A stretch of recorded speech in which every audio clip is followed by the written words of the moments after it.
Us explicarem ara un poc el tema del maneig de ratolí, el més important per tenir-lo en bones condicions. Per agafar i manejar el ratolí, l'important és que s'agafa des de la cova. És a dir, el agafem per aquí i no el duim d'una banda a l'altra així perquè se posen molt nerviosos, sinó que ens posem guants i el duim damunt per transportar d'una banda a l'altra, o per si hem de fer net, el podem agafar i mentrestant, si no hi ha cap captura, el fiquem a dins l'altre llavi, a dins l'altre compartiment de la llavi.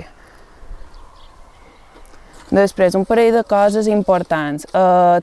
Sempre se li ha de posar aigua. Hi ha diferents opcions. Se pot posar un platet amb una pedra.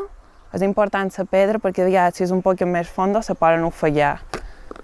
Una altra opció és amb un ballador, típic de hàmster, que se poden posar des de fora, se fa simplement un foradet aquí i venen en el travador. I és bastant higiènic aquesta opció.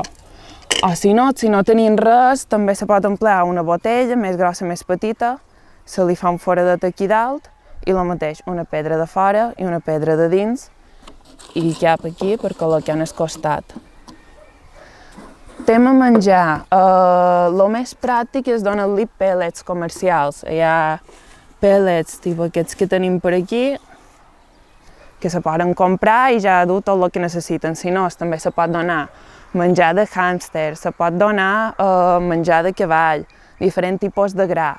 El que és important és que no li hem de donar restes de menjar ni fruita, perquè encara que ens pareix un premi, de vegades provoca que tinguin diarrea després, i és molt pitjor. El seu és aquest tipus de pienso o similar.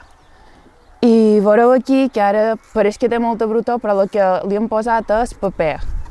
Simplement, o paper de vàter o paper de diari, se li posa així un parell de voltes i ell el desfarà.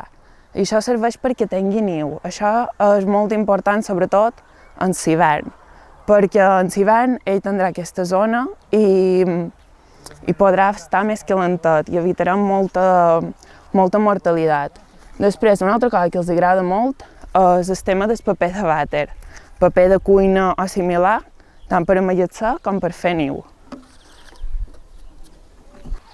Una altra cosa important és com col·loquem les coses dins l'apartat del ratolí, perquè hem de recordar que la llavi està un poquet inclinada per endavant i el que ens interessa és que tota la brutor, o si hi ha un poquet d'aigua, pugui sortir. Per això, l'aigua sempre la col·loquem a la part de davant de tot, si col·loquem un platet. Si col·loquem una botella en el tap, també que miri cap aquí, perquè de vegades pot passar que ens quedi un poc obert. La part de niu sempre anirà a la part de darrere, juntament amb el paper de vàter, i un altre costadet és menjar. El menjar no el col·loqueu aquí, just de vora de l'aigua, perquè ell en entrar i sortir moltes vegades el que fa és que el banya, i després s'infla i no dura tant, per exemple, si són pèl·lets o similar.